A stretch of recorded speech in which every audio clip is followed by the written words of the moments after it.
I've been creating a new character for a dungeon that's coming along, and using the app on the phone I'm finding quite hard. And I've got a game that came with sheets ready prepared, so I thought I'd use one of those. And in the game that it came in, big box, Wizards of the Coast, in the player's book you read through and it says, oh, in this circumstance would you hide under a wagon, go and get help mended, or pull out your sword and fight? And you pull out your sword and fight, you must be a fighter, go to page 7. And you do, and it tells you fill your characteristics in, and they're there for you. So for strength, you're a fighter, you're a human, you get 18, you have a modifier of 4. And I filled the entire sheet in doing that. Now, that's very different to when we started. When we started, 77, 78, there wasn't anything like first, second, third editions. There wasn't editions. A bit like the First World War. It wasn't called the First World War in 1916. It wasn't called the First World War until the Second World War came along. So what we were playing wasn't coming from Dungeon Master's guides, players' manuals. It was coming from the modules. The modules would say, how many players have you got in your team? 4. Okay, you need one of them, one of them, one of them, one of them. And this is what they're carrying. You didn't work it out. And then later on, we used to throw 3d6 for everything. That can be a disaster. What happens if you throw 3 1s? So, very quickly, Dungeons and Dragons came up with 4 options. The first option is you don't throw 3d6, you throw 4d6, and you discard the lowest one. That gives you a fighting chance of having a reasonable characteristic. The second option is that you throw 12d6 and you choose the ones you like best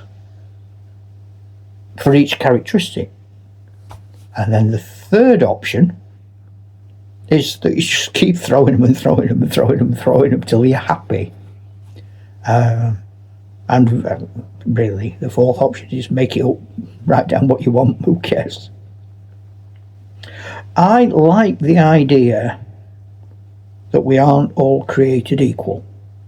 So I would love to have been born a foot taller with muscles. I wasn't. I was born all little and skinny. But so I've got to cope with that, and I've got to adapt to that. I might want to be the heavyweight boxing champion of the world. Well, tough. It's not going to happen. I have to adapt to that. I like the feeling in a game that players might aspire to be one thing. It doesn't mean they're going to be it. And they have problems to solve as a result. But equally, you don't want players to be so badly penalised at the start that the game is really of any little pleasure. So what I've been tending to do myself is to let players, when they finish throwing, have an extra d6 or an extra 6 points, maybe, that they can allocate wherever they like, up to a maximum. I don't let anybody go over 18. So I thought, well, I wonder, I know what the first book says.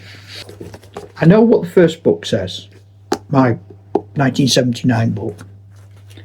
And I know what our current Dungeon Masters book says. It says nothing. Now, is a point that I hadn't realised, or even thought about it this morning. The reason why the Dungeon Master in the 1970s was heavily involved with the creation of the characters was because the Dungeon Master often was the only person who knew what the heck was going on. Most other people were just random players. The first games you played was you and any poor beggars you can press gang into playing. Of course they didn't know what characters were. You had to explain it over and over and over again. Equipment over and over and over again. Nowadays, certainly the group I'm playing in now are all very experienced Dungeons and Dragons players. So the Dungeon Master, all he has said is, make sure your new character's sorted out for the game starting. That's it. That's all we've been told. That is so different to 50 years ago. I cannot tell you how different that is. It's madness. Well, it's not madness. It's brilliant.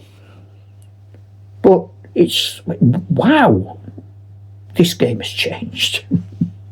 I'm glad I've got back to playing it. I wasn't sure. If you watch the early videos about this, I wasn't right sure. I thought it might be out of my depth. So, hey, all good, isn't it? So I've got my character. I'm going to be a big barbarian with a big massive axe. And very few clothes on. But apparently in the new Dungeons and Dragons I'm playing, he gets scale armour just because he's a fighter. So, don't matter what he's wearing, does it? He could be going out in the pink and crinkly. Can I talk?